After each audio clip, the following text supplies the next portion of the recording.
What is your name? An. An? I'm from Thailand ค่ะ You're from here? From Chumphon? Yes And your name is An. An What is the name of this bar? ร้านชมจันทร์ค่ะโรงเตรียม What is it? โรงเตรียมชุมพร Rong? โรงเตรียม Rong Tien? Rong Tien? That's where we are? Chumphon, Thailand, and I'm done. Not done as in done. I'm done with 30 Thai cities in 30 days. If you've been following along, you know that I've been cruising all over Thailand by motorbike. I went all the way up north. I went to Isan, eastern Thailand. I've been cruising through the south. So 30 Thai cities in 30 days. Published daily videos on 30 consecutive days. And this is it. It's my final stop, so I'm done. I made it. And right now I'm just gonna kind of unwind. I'm gonna hop around this little strip of like nightlife in Chumphon. I'll pop my head in really quick, give you a little sample of what nightlife is like in a town of about 38,000 people. And then segue into the morning time, and the topic of this video is the Thai town built by Japan. We'll talk about that. So that will start in the morning. But for now, let's hop around. I'm gonna enjoy. I'm gonna have a couple Leos. เตรียมเตรียม Rong Tien. That's where we are. ค่ะ thank you Thank you. That's where we are. I wouldn't know how to say it, the signs in Thai, but it's called Rong Tien, I guess. Her name was An. This is the first stop tonight, and it's a little bit loud in there, but you can see they have a nice live band and a couple gals that are like dancing, performing.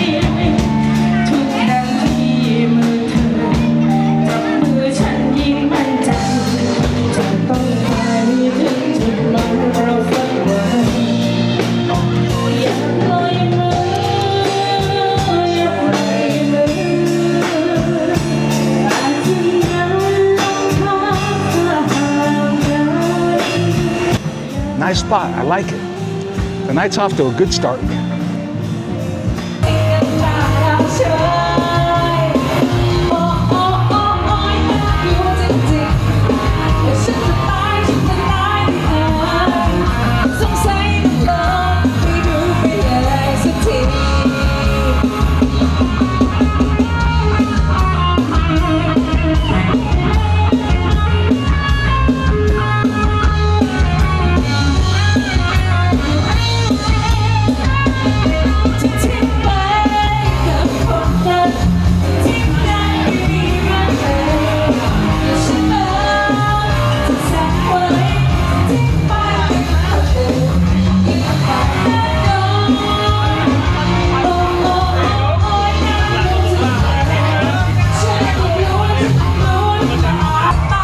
I think this bar is called Thong Lor, and it has a pretty good band. And of course, they got football up, a little soccer going. Just a nice chill vibe.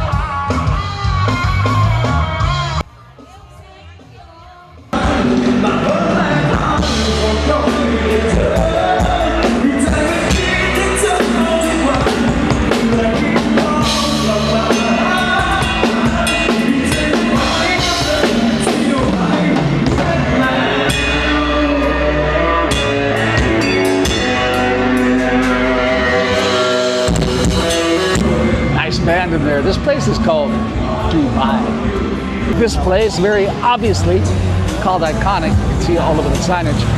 Gonna pop in there for a minute.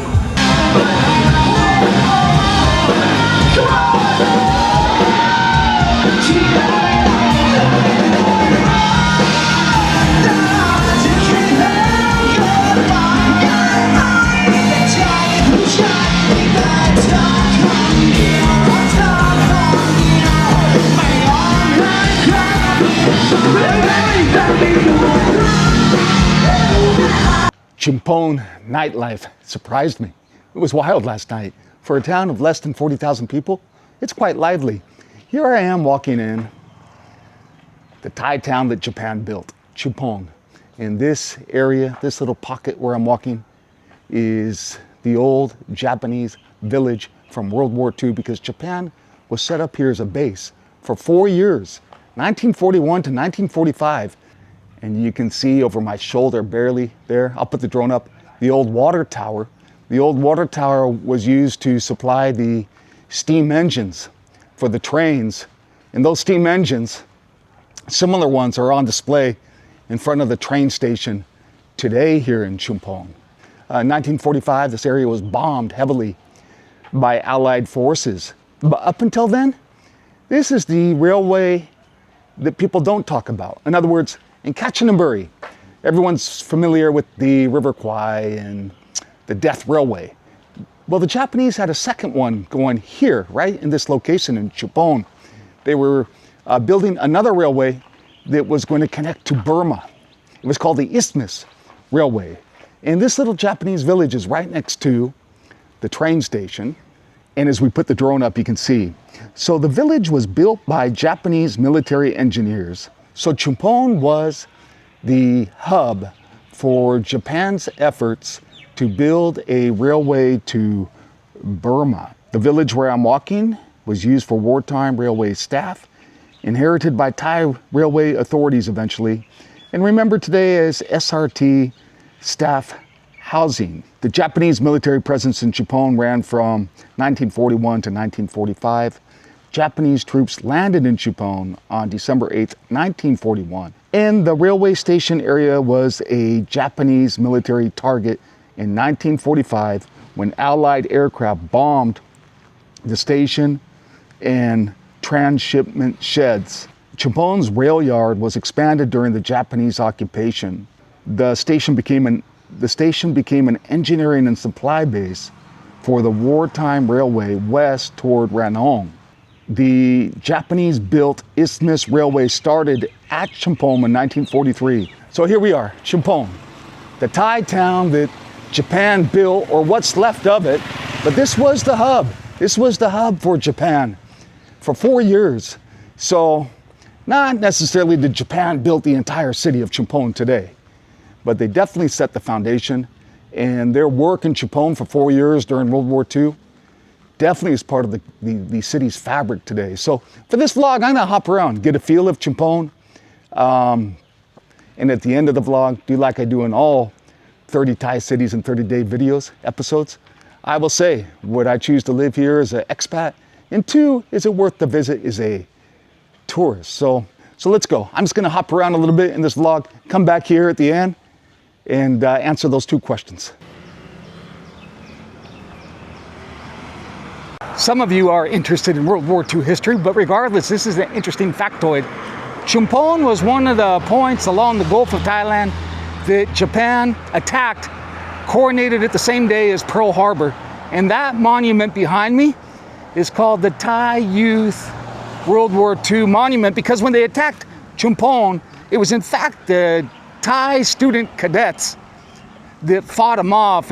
And this is the monument to pay tribute to the young soldiers who fought off the Japanese military for about 24 hours.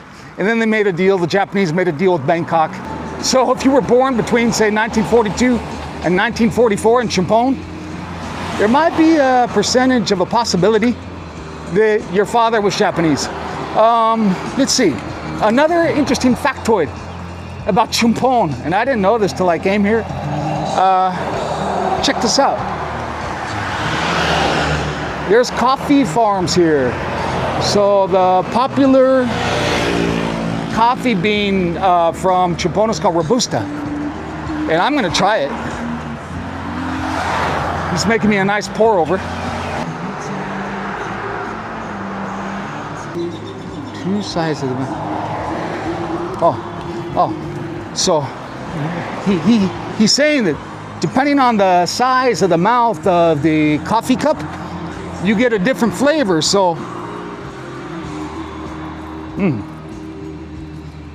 okay, we'll try it. Thank you.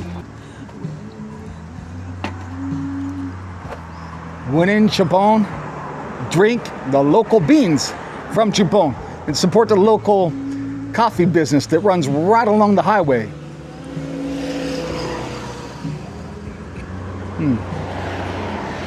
Fantastic.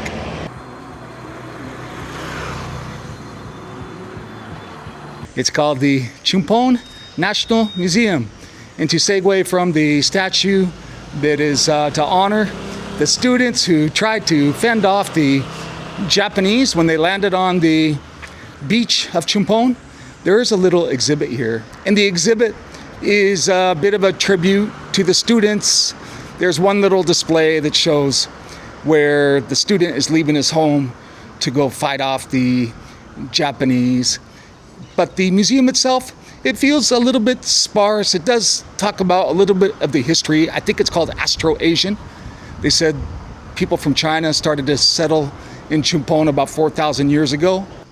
But it's nice to have a museum in a town when exploring, to kind of get a little bit of a feel of a place, understand a little bit of its past. And for me, since I'm a World War II history buff, I like the little area that showed the history of Chumphon when the Japanese landed on the beach here, coordinated right around the same day as Pearl Harbor. I saw you already. Oh, you did? Your In video. Udon. I In saw your Udon. video already. Really? Yeah. Huh. Udon Thani. Udon Thani. เคยดู and this one too. Yeah, America. I saw your Yeah, video. cool dance. Nice to meet you. What'd you think of the museum? It's nice. It's one nice. What It's was the really one? nice. What was the one thing that kind of stood out, like that you learned today? The I know about the jewelry. The Jewelry. jewelry. Yeah. I like it. What about the World War II thing?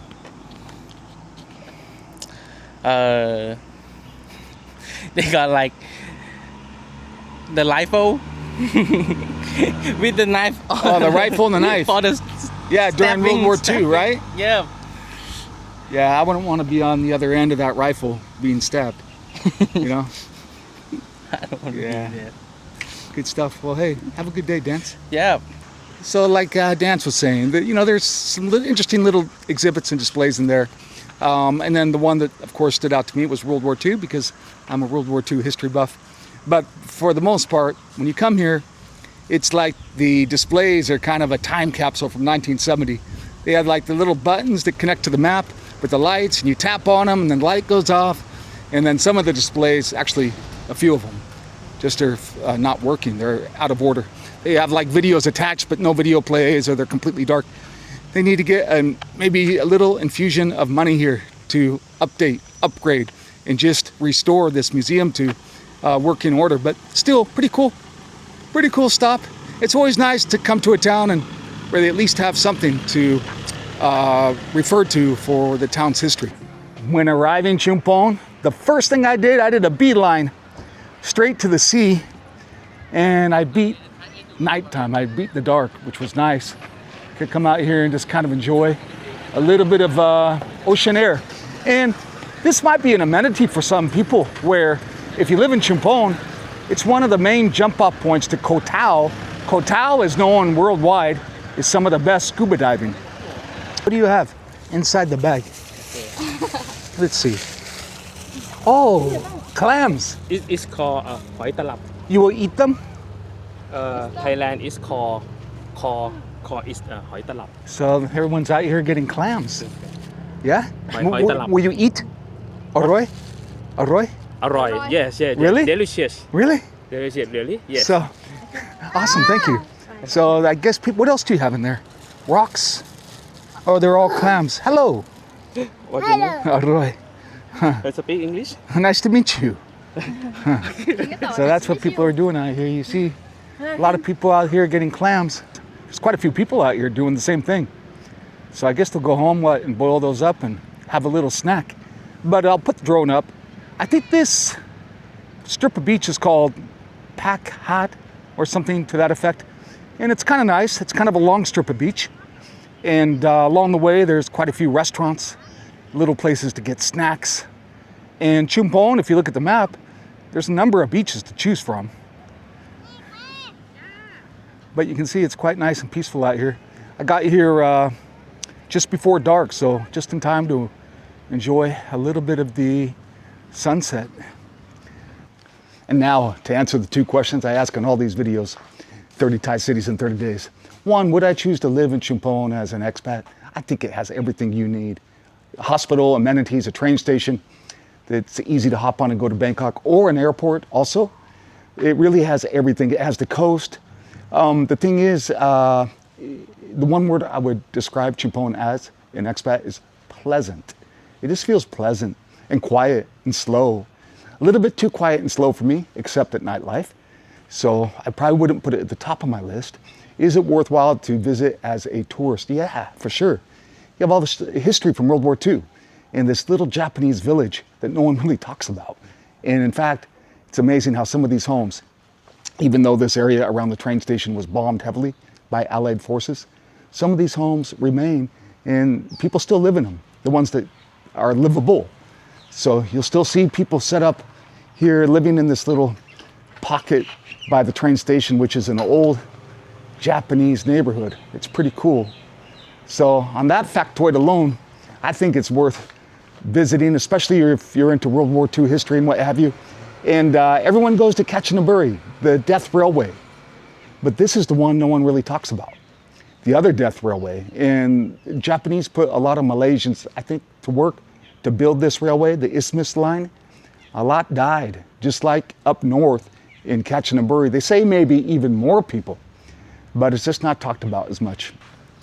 So that's it. I'm done. I'm done with 30 Thai cities in 30 days. But one thing I've taken from this adventure of hopping around at this pace, this fast pace, is how enjoyable it is to get out and explore, to see new places. And there's so much that I've learned along the way on this trip, not only about Thailand, but about me.